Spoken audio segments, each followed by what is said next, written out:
अयोध्या, बलरामपुर और रामनगर सिंहाचंदा के तालुकेदारों का एक ऐसा गठजोड़ जिसने अंग्रेज अफसरों के साथ मिलकर लमती लोलपुर का मोर्चा तोड़ने की योजना बना डाली और राजा देवीबख्श सिंह की सेना में रसद व गोला बारूद आपूर्ति के इंचार्ज रामनगर सिंहाचंदा के तालुकेदार कृष्णदत्त राम पांडे को उनके भाई की हत्या का बदला लेने के लिए उकसाया गया।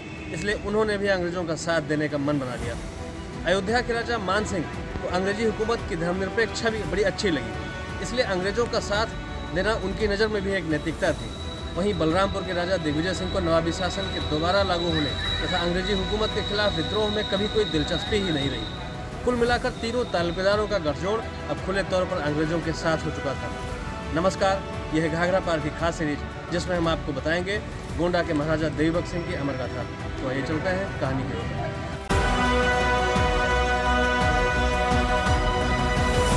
पिछले एपिसोड में आपने सुना कि सरहुग्रांड के आगमन ने 31 जुलाई 1858 को अयोध्या के राजा मान सिंह को उनके शाहगंज किले से मुक्त करा लिया। महाराज बलरामपुर ने 25,000 रुपये नगद, 2 तोपें तथा झूठा विश्वास दिलाकर क्रांतिकारियों से छुटकारा पाया। राजा मान सिंह के खुले और राजा दिग्विजय सिंह के छिपे तौर पर अंग्रेजों के मददगार होने के बावजूद 25 नवंबर 1858 तक अंग्रेजी सेना को कोई अप्रत्याशित सफलता नहीं मिली। लमती लोलपुर के मोर्चे पर नदी के रास्ते महंगूपुर और तुलसीपुर के माझा पर अंग्रेजों ने छोटी बड़ी 22 घुसपैठ की, किंतु राजा देवीबख्श सिंह के सैनिकों ने मुस्तैदी से मोर्चे की हिफाजत की और अंदर नहीं आने दिया। एक तरफ क्रांतिकारी सेना की 30,000 की संख्या देखकर अंग्रेजों के हाथ पांव फूल रहे थे और उन्हें देश के सबसे आखिरी हिस्से गोंडा में फिर से मुश्किल हालात का सामना करना पड़ रहा था। वहीं ब्रिटेन की संसद में इस बात का बधाई कार्यक्रम चल रहा था कि ब्रिटिश सेना ने विद्रोह को समाप्त कर दिया है।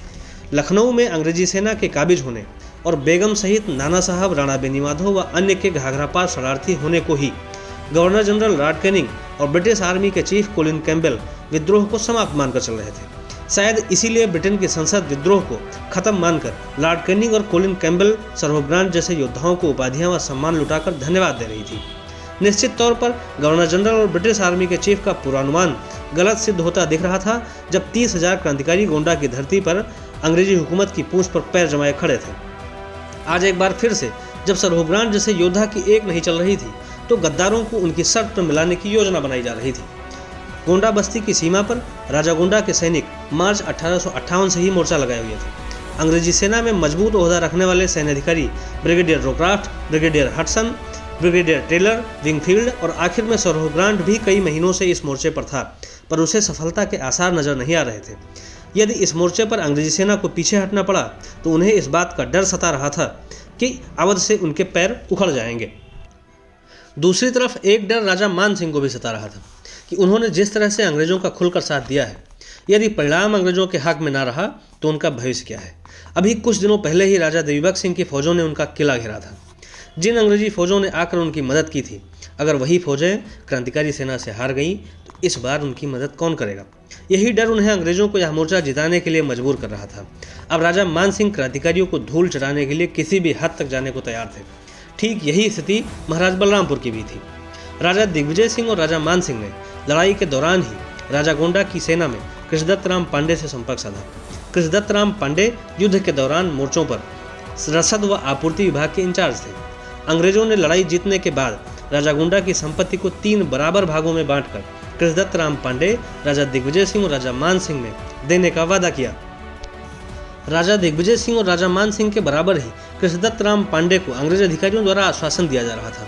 इसके बावजूद महाराज बलरामपुर और मान सिंह से उनकी पुरानी मित्रता भी कृष्णदत्त राम पांडे को गद्दारी के लिए प्रेरित कर रही थी। कृष्णदत्त राम पांडे बड़ी उहापोह की स्थिति में थे। उन्होंने ऐन मौके पर राजा गोंडा का साथ छोड़ने का फैसला कर लिया जब उन्हें नवाबी सेना के प्रमुख मेहदी हसन से उनके सगे भाई रामदत्त राम पांडे की मौत का बदला लेने के लिए उकसाया गया। यह बात जान लेना भी आवश्यक है, कृष्णदत्त राम पांडे के सगे भाई रामदत्त राम पांडे की हत्या नवाबी सेना के प्रमुख नाजिम व उसके सहायक जाफर अली द्वारा की गई थी। वे सभी लोग जिन पर रामदत्त राम पांडे की हत्या अथवा संलिप्तता का आरोप था, क्रांतिकारियों के साथ नवाब की ओर से लमती लोलपुर में अंग्रेजों से लोहा ले रहे थे। अयोध्या के राजा मान सिंह और बलरामपुर के राजा दिग्विजय सिंह राष्ट्रीय हितों को अनदेखा कर कृष्णदत्त राम पांडे को भाई की मौत का बदला लेने के लिए उकसाने लगे।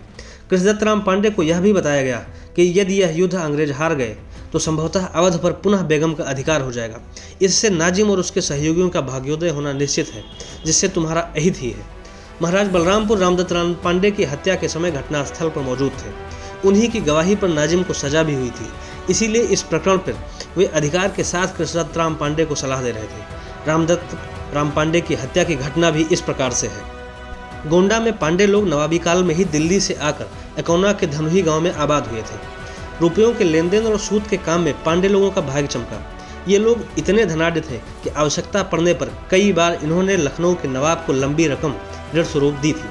18वीं शताब्दी में गोंडा राजा शिवप्रसाद सिंह ने बलदोराम पांडे और चैन राम पांडे से 3 लाख रुपए का कर्ज लेकर मालगुजारी अदा की थी। राजा शिवप्रसाद सिंह यह कर्ज वापस लौटा न सके, जिससे उन्होंने रामनगर और सिंहाचंदा के कुछ इलाके पांडे लोगों को लिख दिए और उसके बाद से पांडे लोग यहीं पर बस गए। 8 नवंबर 1850 को रामदत्त राम पांडे नवाबी शासन के नाजिम मोहम्मद हसन को 80,000 रुपये का कर्जा देकर अयोध्या में कार्तिक पूर्णिमा पर सरयू में स्नान करने जा रहे थे। नाजिम ने रामदत्त राम पांडे से और कर्ज मांगा। रामदत्त राम पांडे ने रुपया नहीं है कहकर जवाब दिया।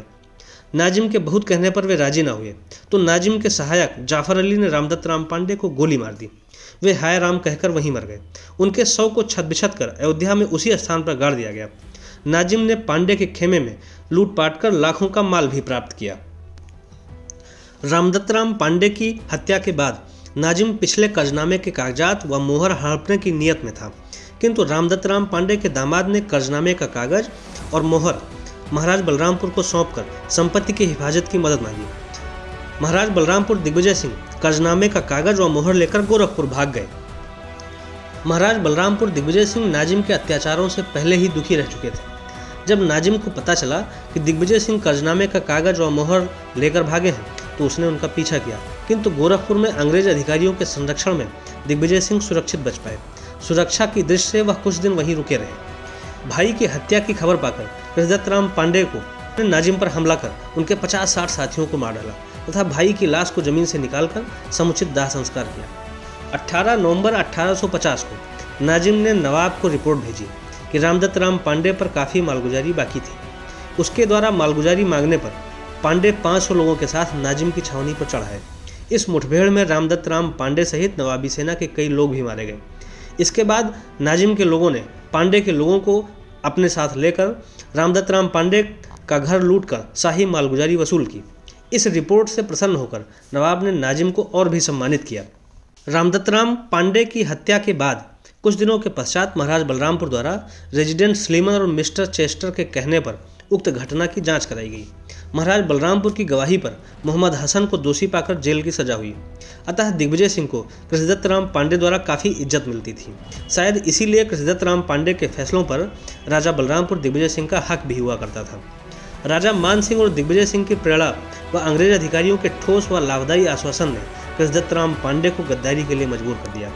आखिरकार हिंदुस्तान के भाग्य की आखिरी लड़ाई में इन तीनों लोगों ने अपने नाम काले अक्षरों में अंकित किए। दूसरे खेमे में इतनी बड़ी संख्या इकट्ठा कर क्रांतिकारी एक बार फिर से वही करने के प्रयास में थे जो ओबरी के मैदान में नहीं हो पाया। हम ओबरी का मैदान जीतने ही वाले थे कि किसी करिश्मे ने अंग्रेजों की मदद कर दी और हम युद्ध हार गए। लमती लोलपुर के मैदान में आज फिर परिस्थितियां हमारे अनुकूल बन रही थी। अंग्रेजों के सब बड़े अधिकारी राजा गोंडा की सेना को 8 महीने से नहीं हिला पाए थे। अब जब अवध के बचे खुचे सब क्रांतिकारी इसी मोर्चे पर आ गए थे तो निश्चित ही जीत हमारी थी। इसी इरादे के साथ बेगम ने बॉन्डी से जवाबी ऐलान चारों तरफ भेजा। अब देखना यह था कि अंग्रेजी सेना की प्रतिष्ठा बचाने के लिए दिग्विजय सिंह, मान सिंह और कृष्णदत्त राम पांडे का गठजोड़ अपने मंसूबे में कामयाब होता है या घाघरापार की मिट्टी राजा गोंडा के नेतृत्व में फिर से इतिहास रचने वाली है। हम बताएंगे आपको अगले एपिसोड में। देखते रहिए घाघरापार।